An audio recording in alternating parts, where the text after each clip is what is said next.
नमस्कार। मैं अजय कुमार अनुरागी, अध्यापक SP inter college civil line Jhansi. बच्चों, माध्यमिक शिक्षा विभाग उत्तर प्रदेश कक्षा 11 विषय राजनीति विज्ञान नाट्यशास्त्र की पुस्तक भारत का संविधान सिद्धांत और व्यवहार के अध्याय 5 विधायिका के द्वितीय भाग का आज हमें अध्ययन करना है। इसके पूर्व हमने इसके प्रथम भाग का अध्ययन किया था। प्रथम भाग में हमने जाना कि संसद की हमें आवश्यकता क्यों होती है, संसद के बारे में अध्ययन किया। राज्य की शक्तियों के विभिन्न अंगों की जानकारी प्राप्त की। द्विसदनात्मक विधायिका वाले राज्यों के बारे में जाना। राज्यसभा एवं विधानसभा के गठन के स्वरूप को समझा। संसद के विभिन्न कार्यों के बारे में अध्ययन किया। इस पाठ के द्वितीय भाग में हम निम्न तथ्यों का अध्ययन करेंगे। राज्यसभा की विभिन्न शक्तियां कौन कौन सी हैं, लोकसभा की विभिन्न शक्तियां कौन सी हैं, संसद कैसे कानून बनाती है, संसद कार्यपालिका को कैसे नियंत्रित करती है, संसदीय नियंत्रण के विभिन्न साधन कौन कौन से हैं तथा संसद स्वयं को कैसे नियंत्रित करती है। इन प्रमुख तथ्यों का हमें इस भाग के अंतर्गत अध्ययन करना है। तो बच्चों, सबसे पहले हम समझने का प्रयास करते हैं राज्यसभा की शक्तियां क्या है। सामान्य विधेयकों पर विचार कर उन्हें पारित करती है और धन विधेयकों में संशोधन प्रस्तावित करती है। राज्यसभा की जो प्रमुख शक्ति है उसमें क्या है कि वह सामान्य विधेयक पर सबसे पहले विचार करती है और उन्हें पारित भी करती है, लेकिन धन विधेयकों के संबंध में वह मात्र संशोधन प्रस्तावित कर सकती है। दूसरा है संवैधानिक संशोधनों को पारित करती है।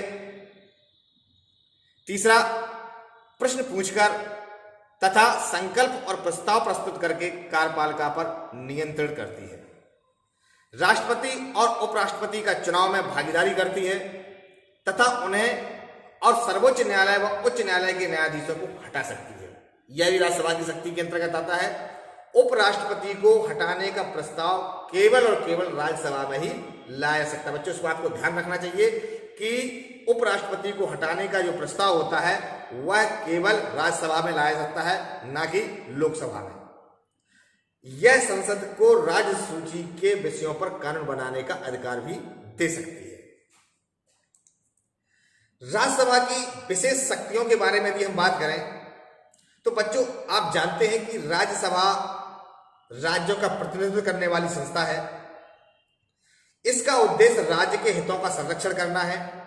इसलिए राज्य के हितों को प्रभावित करने वाला प्रत्येक मुद्दा इसकी सहमति और स्वीकृति के लिए भेजा जाता है। उदाहरण के लिए, यदि केंद्र सरकार राज्य सरकार सूची के किसी विषय पर, जिस पर केवल राज्य की विधानसभा ही कानून बना सकती है, को यदि राष्ट्र हित में समझती है तो संघीय सूची या समवर्ती सूची में हस्तांतरित करना चाहे तो उसमें राज्यसभा की स्वीकृति आवश्यक होती है। अर्थात कोई भी ऐसा कानून जो सिर्फ राज्यों तक ही सीमित है या राज्य की विधानसभा ही उसको पारित कर सकती है, अगर वह देश हित में है, राष्ट्र हित में है, तो उस पर भी प्रस्ताव राज्यसभा के माध्यम से लाया जा सकता है। इसके बाद बच्चों, हमें समझना है कि लोकसभा की ऐसी कौन कौन सी प्रमुख शक्तियां हैं। लोकसभा की प्रमुख शक्ति में सबसे पहला है संघ सूची और समवर्ती सूची के विषयों पर कानून बनाती है। धन विधेयकों और सामान्य विधेयकों को प्रस्तुत और पारित करती है। कर प्रस्तावों, बजट और वार्षिक वित्तीय वक्तव्यों को स्वीकृति देती है। प्रश्न पूछकर, पूरक प्रश्न पूछकर, प्रस्ताव लाकर और अविश्वास प्रस्ताव के माध्यम से कार्यपालिका को नियंत्रित भी करती है। संविधान में संशोधन करती है। आपातकाल की घोषणा को स्वीकृति देती है। राष्ट्रपति और उपराष्ट्रपति का चुनाव करती है तथा सर्वोच्च न्यायालय एवं उच्च न्यायालय के न्यायाधीशों को हटा सकती है। समिति और आयोगों का गठन करती है और उनके प्रतिवेदनों पर विचार करती है। ये तो लोकसभा की प्रमुख शक्तियां थी। इसके अलावा लोकसभा की कुछ विशेष शक्तियां भी हैं कि केवल लोकसभा में ही धन विधेयक प्रस्तुत किया जा सकता है। यह मुख्य बात है। यह जो धन विधेयक होता है उसको केवल लोकसभा में प्रस्तुत कर सकते हैं, ना कि राज्यसभा में, और वही इसे संशोधित या अस्वीकृत कर सकता है। मंत्रिपरिषद जो होता है वो केवल लोकसभा के प्रति उत्तरदायी है। राज्यसभा के प्रति नहीं। अतः राज्यसभा सरकार की आलोचना तो कर सकती है पर उसे हटा नहीं सकती है। तो बच्चों ऐसा क्यों होता है, आइए इसको समझते हैं। ऐसा इसलिए होता है क्योंकि राज्यसभा को जनता नहीं बल्कि विधायक चुनते हैं। राज्यसभा का चुनाव की प्रक्रिया भी हम समझेंगे, तो उसको सबसे पहले तो यह समझ लें कि राज्यसभा का जो चुनाव है वह डायरेक्ट जनता के माध्यम से नहीं होता है बल्कि अप्रत्यक्ष रूप से होता है। इसको विधायक चुनते हैं। अतः संविधान ने राज्यसभा को लोकसभा के बराबर शक्तियां नहीं दी हैं। संविधान द्वारा अपनाई गई लोकतांत्रिक व्यवस्था में जनता के पास अंतिम शक्ति होती है। इस तर्क के अनुसार जनता के द्वारा प्रत्यक्ष विधि से निर्वाचित प्रतिनिधियों के पास ही सरकार को हटाने और वित्त पर नियंत्रण रखने की शक्ति होती है। इसके अतिरिक्त सामान्य और संवैधानिक विधेयकों को पारित करने, राष्ट्रपति पर महाभियोग लगाने तथा उपराष्ट्रपति को हटाने आदि के संबंध में भी लोकसभा और राज्यसभा की शक्तियां समान हैं। तो इसके बाद हम यह तय करते हैं कि आखिरकार संसद जो है वो कानून किस प्रकार से बनाती है या संसद में किस प्रकार से कानून पारित होते हैं। संसद का मुख्य कार्य जो है अपनी जनता के लिए कानून बनाना है। कानून बनाने के लिए एक निश्चित प्रक्रिया अपनाई जाती है। कानून बनाने की जो विधियां हैं या विधियों में से कुछ का उल्लेख संविधान में भी किया गया है, लेकिन कानून बनाने की कुछ विधियां कालक्रम के में लगातार पालन किए जाने के कारण स्वीकृत कर ली गई है। अर्थात समानांतर समय के अनुसार उसमें परिवर्तन होता रहा गया है, उसी प्रकार उनको स्वीकार भी कर लिया गया है। कानून बनाने की प्रक्रिया में किसी विधेयक को कई अवस्थाओं से होकर के गुजरना पड़ता है। इन अवस्थाओं पर गौर करें तो आपको साफ साफ पता लगेगा कि कानून बनाने की जो प्रक्रिया है, जो तकनीकी है, वह कितनी कठिन है। तो आइए सबसे पहले तो ये समझते हैं कि जो कानून है वो किस प्रकार से बनाया जाता है। प्रस्तावित कानून के प्रारूप को विधेयक कहते हैं। बच्चों ये समझने वाली बात है कि जो कानून बनता है उसके पहले विधेयक लाया जाता है। जो प्रारूप होता है उसको विधेयक कहा जाता है। प्रस्तावित कानून के प्रारूप को विधेयक भी कई तरह के हो सकते हैं। मंत्री के अतिरिक्त कोई सदस्य विधेयक पेश करे तो ऐसे विधेयकों को निजी विधेयक कहते हैं या निजी सदस्यों का विधेयक कहा जाता है। मंत्री के द्वारा जो विधेयक प्रस्तुत किया जाता है उस विधेयक को सरकारी विधेयक कहते हैं। विधेयक जिन चरणों से होकर के गुजरता है, आइए उन पर एक नजर डालते हैं। इस चित्र के माध्यम से हम देखेंगे कि विधेयक के विभिन्न प्रकार हैं, सरकारी विधेयक एवं निजी विधेयक। जो इसके अलावा दूसरा है गैर वित्त विधेयक और वित्त विधेयक। गैर वित्त विधेयक का मतलब है जिसमें कि वित्तीय कार्य ना हो। वित्त से संबंधित जो भी कार्य होते हैं, जो भी कानून बनते हैं, जो भी प्रारूप लाए जाते हैं, विधेयक होते हैं, वो सभी वित्त विधेयक के अंतर्गत आते हैं। इसके अलावा जो भी अन्य विधेयक हैं वो सभी गैर वित्तीय विधेयक कहलाते हैं। गैर वित्त विधेयक जो है वह सामान्य विधेयक और दूसरा इसका संविधान संशोधन विधेयक के अंतर्गत उसको डिवाइड करते हैं। तो जो गैर वित्त विधेयक है वो दो भागों में है, संविधान संशोधन विधेयक और सामान्य विधेयक। इसके बाद इस चित्र के माध्यम से हम समझते हैं संसद में विधेयक प्रस्तुत किए जाने से पहले इस बात पर काफी बहस होती है कि उस विधेयक की क्या आवश्यकता है, क्या जरूरत है। कोई राजनीतिक दल अपने चुनावी वादों को पूरा करने या आगामी चुनावों को जीतने के इरादे से किसी विधेयक को प्रस्तुत तो नहीं कर रहा है, या सरकार पर किसी प्रकार से दबाव डालने के लिए प्रयास तो नहीं कर रहा है। अनेक हित समूह जो होते हैं, मीडिया और नागरिक संगठन भी किसी विधेयक को लाने के लिए सरकार पर दबाव डाल सकते हैं। ऐसा नहीं है कि संसद के सदस्यों के द्वारा ही कोई विधेयक आए। कभी कभी नागरिक संगठन, मीडिया समूह और जो महान स्वयंसेवक होते हैं जैसे कि अन्ना हजारे के माध्यम से कई विधेयक राज्यसभा या लोकसभा में लाए गए। उसमें एक लोकपाल विधेयक भी है। तो विधेयकों को लाने के लिए सरकार पर दबाव अन्य संस्थाएं भी डाल सकती हैं। अतः कानून बनाना एक क्या है, विधायी प्रक्रिया ही नहीं बल्कि राजनीतिक प्रक्रिया भी है। विधेयक बनाने में अनेक बातों का ध्यान रखना पड़ता है, जैसे कानून को लागू करने के लिए जरूरी संसाधन कहां से आएंगे, जरूरी संसाधन कहां से जुटाए जाएंगे, विधेयक का कितना समर्थन और विरोध होगा। एक बार जब मंत्रिमंडल उस नीति को स्वीकृति दे देता है जिस पर कानून आधारित होता है, तब विधेयक का प्रारूप बनाने का कार्य शुरू होता है। विधेयक जिस मंत्रालय से संबंधित होता है वही मंत्रालय उसका प्रारूप बनाता है। उदाहरण के लिए, यदि लड़कियों से संबंधित या लड़कियों की विवाह की उम्र से संबंधित कोई कानून बनाना है, जैसे कि 18 वर्ष से बढ़ा करके 21 वर्ष विवाह की आयु करना है, तो इसका प्रारूप या तो विधि मंत्रालय बनाएगा या फिर बाल कल्याण मंत्रालय इसमें अपनी भागीदारी सुनिश्चित करेगा। तो इस प्रकार से जिस विभाग से संबंधित बिल होता है, विधेयक होता है, उसी विभाग उस पर प्रस्ताव प्रस्तुत करता है, उसी पर विधेयक लाता है, उसके बाद उस पर चर्चा परिचर्चा होती है, बहस होती है, उसके बाद वह विधेयक जो है कानून का रूप लेता है। तो बच्चों, जैसा कि आप जानते हैं, किसी विधेयक को लागू होने के लिए दोनों सदनों के पास जाकर के उसको पास होना आवश्यक होता है। लेकिन प्रस्तावक जो भी विधेयक है,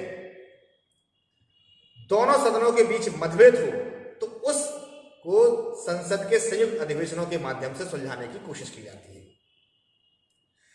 पहले भी कभी भी ऐसे मामले या मतभेद आए हैं तो संसद की संयुक्त अधिवेशन के माध्यम से निर्णय हुआ है, और अक्सर ये देखा गया है कि ऐसे निर्णय जो होते हैं वो लोकसभा के पक्ष में ज्यादा गए हैं। लेकिन यहां समझने वाली बच्चों बात यह है कि धन विधेयक के मामले में राज्यसभा या तो उसे स्वीकार कर सकती है या संशोधन के लिए उसको वापस कर सकती है, लेकिन राज्यसभा कभी भी धन विधेयक को अस्वीकार या अस्वीकृत नहीं कर सकती है। यदि राज्यसभा उसे 14 दिनों तक पारित नहीं करती है या उसको पास नहीं करती है, तो यह मान लिया जाता है या उसको स्वतः ही पास मान लिया जाता है। विधेयक के बारे में राज्यसभा द्वारा प्रस्तावित जो भी संशोधन होते हैं वो लोकसभा मान भी सकती है और उसे नहीं मान सकती है। तो इस प्रकार से कह सकते हैं कि लोकसभा के पास राज्यसभा से ज्यादा अपार शक्तियां होती हैं। जब कोई विधेयक संसद के दोनों सदनों में पारित कर दिया जाता है तब उसे राष्ट्रपति की स्वीकृति के लिए भेज दिया जाता है, जैसा कि हम आपको पूर्व में बता चुके हैं उस चित्र के माध्यम से, और राष्ट्रपति की स्वीकृति के बाद ही वह विधेयक जो है कानून बन जाता है। अब बच्चों समझने का प्रयास करते हैं संसद कार्यपालिका को कैसे नियंत्रित करती है। तो जिस दल या दलों के गठबंधन में बहुमत हासिल होता है उसी के सदस्यों को मिलाकर के संसदीय लोकतंत्र में कार्यपालिका बनती है। संभव है कि बहुमत की ताकत पाकर यह कार्यपालिका अपनी शक्तियों का मनमाना प्रयोग करने लगे। ऐसी स्थिति में संसदीय लोकतंत्र मंत्रिमंडल को तानाशाही में बदल सकता है, जिसमें मंत्रिमंडल जो कहेगा सदन को वही मानना पड़ेगा। जब संसद सक्रिय और सचेत होगी तभी वह कार्यपालिका पर नियमित और प्रभावी नियंत्रण रख पाएगी। संसद अनेक विधियों का प्रयोग कर कार्यपालिका को नियंत्रित करती है, लेकिन इसके लिए जरूरी है कि सांसदों और विधायकों को जनप्रतिनिधियों के रूप में प्रभावी और निर्भीक रूप से अपना कार्य करना चाहिए, अपनी शक्ति और स्वतंत्रता को बनाए रखना चाहिए। उदाहरण के लिए, विधायिका में कुछ भी कहने के बावजूद किसी सदस्य के विरुद्ध कोई कानूनी कार्रवाई नहीं की जा सकती है। इसको संसदीय विशेषाधिकार कहते हैं। ऐसे विशेषाधिकार का उद्देश्य यह है कि सांसद या विधायक अपनी जनता का ठीक से प्रतिनिधित्व करें और कार्यपालिका पर प्रभावी नियंत्रण रख सकें। संसद यह नियंत्रण कैसे करती है, किन साधनों का वो प्रयोग करती है, हमें इसको भी समझना होगा।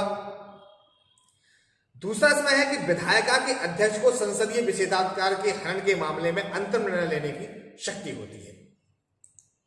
तो अभी हमने समझा कि संसद अपने ऊपर कैसे नियंत्रण रखती है। अब संसदीय नियंत्रण के कुछ साधन हैं कि इन साधनों के माध्यम से संसद के ऊपर नियंत्रण रखा जा सकता है वह है बहस और चर्चा, कानूनों की स्वीकृति या अस्वीकृति, वित्तीय नियंत्रण और अविश्वास प्रस्ताव, जिसको कि महाभियोग कहते हैं। तो आइए क्रम से इनको समझने का प्रयास करते हैं। बहस और चर्चा। बहस और वाद विवाद कानून निर्माण की प्रक्रिया में विधायिका के सदस्यों को कार्यपालिका द्वारा बनाई गई नीतियों और उसके क्रियान्वयन के तरीकों पर बहस करने का अवसर मिलता है। विधेयकों पर परिचर्चा की अतिरिक्त सदन में सामान्य वाद विवाद के दौरान भी विधेयकों को कार्यपालिका पर नियंत्रण करने का अवसर मिलता है। आइए आपको हम एक बहस लोकसभा की दिखाते हैं।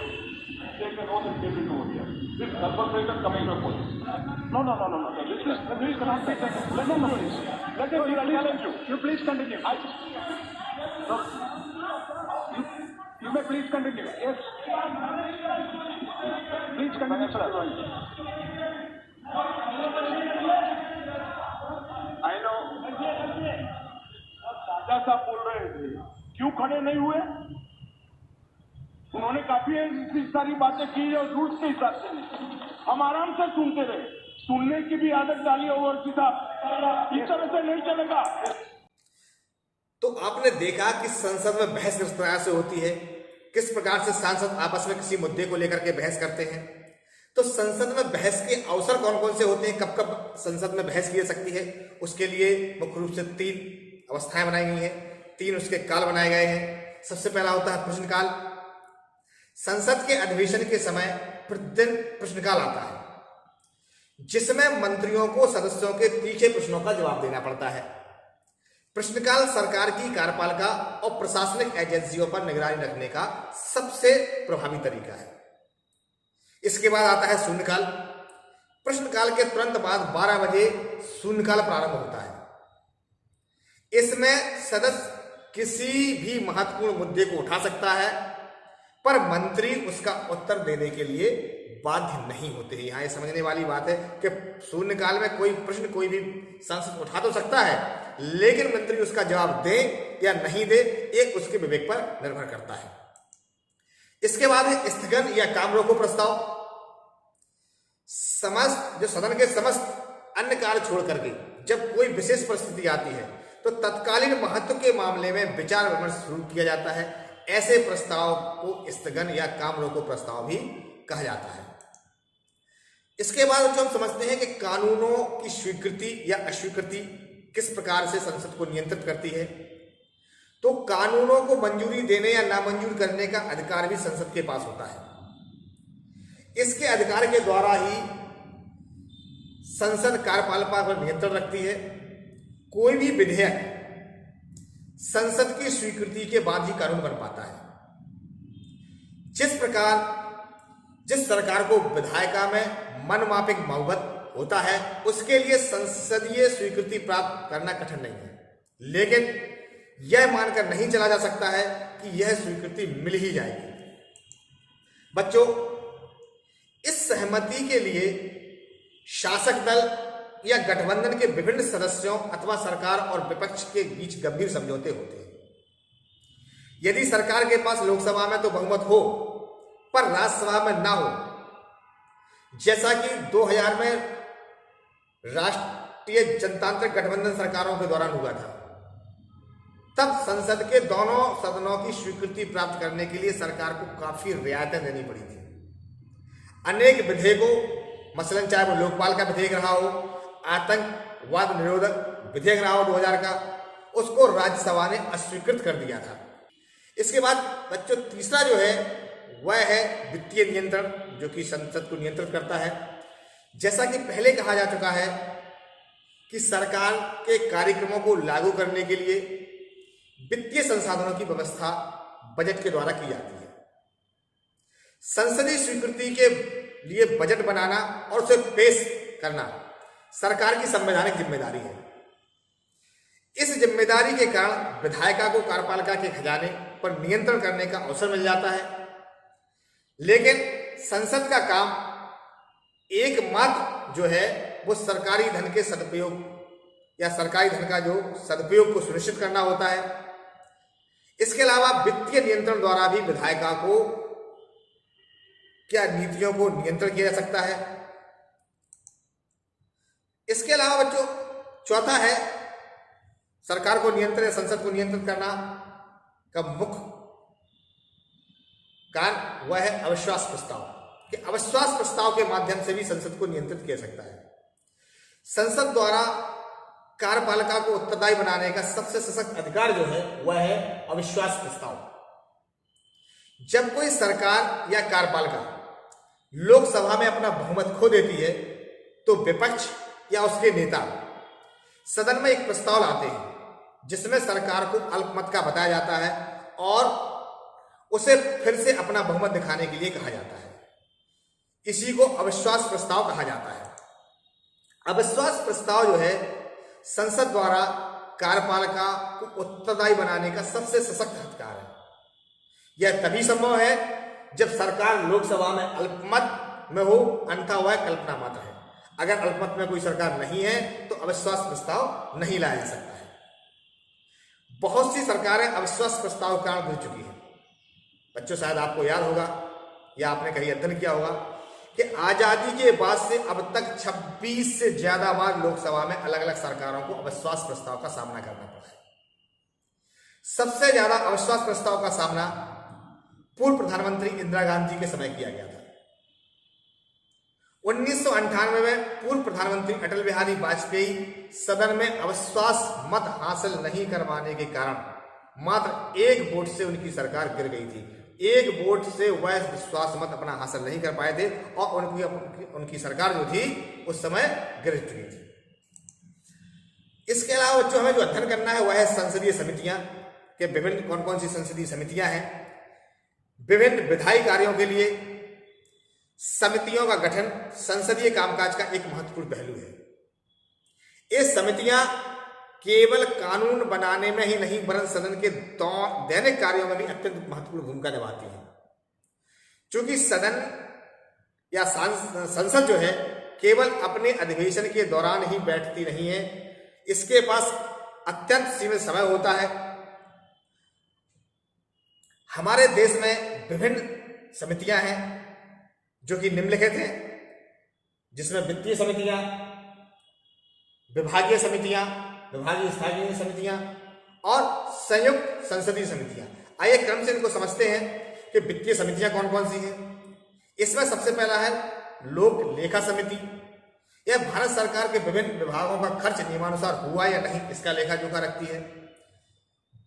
इसी वित्तीय समिति में दूसरी समिति जो है वो प्राक्कलन समिति है, जो कि खर्च में किफायत किस तरह से की जा सकती है इसका ध्यान रखती है। इसी में तीसरी है लोक उपक्रम समिति, सरकारी उद्योगों के रिपोर्ट की जांच करती है कि उद्योग या जो व्यवसाय है वो कुशलतापूर्वक चलाए जा रहे हैं या नहीं चलाए जा रहे हैं। इसके बाद दूसरा है विभागीय स्थानीय समितियां। तो ऐसी समितियों की कुल संख्या जो है वो 24 है। प्रत्येक विभागीय समिति में अधिकतम 31 सदस्य होते हैं, जिसमें से 21 सदस्यों का मनोनयन जो है स्पीकर के द्वारा एवं 10 सदस्यों का मनोनयन राज्यसभा के सभापति द्वारा किया जाता है। ये जो 24 समितियां हैं, इन 24 समितियों में से 16 लोकसभा के अंतर्गत व 8 समितियां जो है राज्यसभा के अंतर्गत कार्य करती हैं। इन समितियों में कृषि, वाणिज्य, उद्योग, गृह मंत्रालय इत्यादि के जो विधेयक होते हैं उनकी देखरेख ये सारी समितियां करती हैं। इसके बाद तीसरी है संयुक्त समितियां। संयुक्त संसदीय समिति एक तटस्थ यानी अस्थायी समिति है, जिसका गठन संसद द्वारा किसी विशेष मुद्दे या रिपोर्ट की जांच के लिए किया जाता है। इसमें दोनों सदनों के जो सदस्य सम्मिलित होते हैं। बच्चों इसके बाद जो मुख्य बात आती है कि संसद आखिरकार स्वयं को कैसे नियंत्रित करती है। बच्चों जैसा कि हम जान चुके हैं, संसद बहस का एक मंच है। बहस के जरिए ही संसद अपने सभी जरूरी काम निपटाती है या सारे कामों को अंजाम देती है। बच्चों आपने शायद दल बदल निरोधक कानून के बारे में सुना होगा। विधायिका के अधिकतर सदस्य किसी न किसी दल के टिकट पर चुने जाते हैं। यदि चुने जाने वाले जो सदस्य होते हैं वो बाद में अपनी पार्टी चाहे या छोड़ना चाहे तो क्या होगा? अंततः दलों में इस बात पर सहमति बनी कि किसी दल का जो भी निर्वाचित विधायक या सांसद होगा वह दल बदल करने से रोका जाना चाहिए। तो इसके लिए क्या किया? इसके लिए सन 1985 में संविधान का 52वां संशोधन किया गया। इस 52वें संशोधन के अंतर्गत दल बदल निरोधक कानून लाया गया, अर्थात कोई भी सांसद या विधायक अब आसानी से अपना दल नहीं बदल सकता था। इसको 91वें संविधान संशोधन के द्वारा दोबारा संशोधन किया गया। सदन का अध्यक्ष जो होता है वो दल बदल से संबंधित विवादों पर अंतिम निर्णय लेता है। यदि यह सिद्ध हो जाए कि किसी सदस्य ने दल बदल किया है तो उसकी सदन की सदस्यता जो है वह समाप्त हो जाती है। इसके अतिरिक्त ऐसे दल बदलू को किसी भी राजनीतिक पद, जैसे कि अगर वो मंत्री पद पर है तो उसे मंत्री पद पर रहने का कोई अधिकार नहीं रह जाता है। तो दल बदल क्या है? यहां हमने सब दल बदल कानून देखा। तो दल बदल आकर है क्या? दल बदल का शाब्दिक अर्थ है कि यदि कोई सदस्य अपने दल के नेतृत्व के आदेश के बावजूद सदन में उपस्थित ना हो या दल के निर्देश के विपरीत सदन में मतदान अथवा स्वेच्छा से दल की सदस्यता से त्यागपत्र दे तो उसे दल बदल कहते हैं। बच्चों, क्या आप जानते हैं कि इस वर्ष 2020 में किस प्रदेश की सरकार दल बदल के कारण गिर गई? बच्चों, आपको ज्ञात होगा कि मार्च 2020 में मध्य प्रदेश में 22 तत्कालीन कांग्रेस विधायकों ने पाला बदल लिया, जिसकी वजह से कमलनाथ की जो वहां सरकार थी कांग्रेस की, वह सरकार गिर गई और बीजेपी को वहां पर सरकार बनाने का मौका मिला। बच्चे, यहां हमारा ये अध्याय समाप्त होता। इसके बाद अभी हम पाठ का पुनरावलोकन करते हैं कि हमने इस पाठ के अंतर्गत कौन कौन से ऐसे तथ्य हैं जो जाने समझे। तो इस पाठ के अंतर्गत हमने जाना कि राज्यसभा एवं लोकसभा की विभिन्न शक्तियां कौन कौन सी हैं, संसद कानून कैसे बनाती है, संसद कार्यपालिका को कैसे नियंत्रित करती है, संसदीय समितियां जो हैं उनका क्या कार्य है, संसदीय नियंत्रण के विभिन्न साधन कौन कौन से हैं तथा संसद स्वयं को कैसे नियंत्रित करती है। बच्चों, इसके बाद आपको गृह कार्य करना है। आपको 2 प्रश्न दे रहे हैं जिसको आपको करना है। पहला है, लोकसभा कार्यपालिका पर कारगर ढंग से नियंत्रण रखने की नहीं बल्कि जन भावनाओं और जनता की अपेक्षाओं की अभिव्यक्ति का मंच है। क्या आप इससे सहमत हैं? कारण बताइए। तो कारण सहित आपको इसका उत्तर लिखना है। दूसरा है, संसदीय समितियों या समिति की व्यवस्था से संसद के विधायी कामों के मूल्यांकन और देखरेख पर क्या प्रभाव पड़ता है या उसका प्रभाव का आपको बताना है। तो ये 2 प्रश्न आपको करने हैं। धन्यवाद।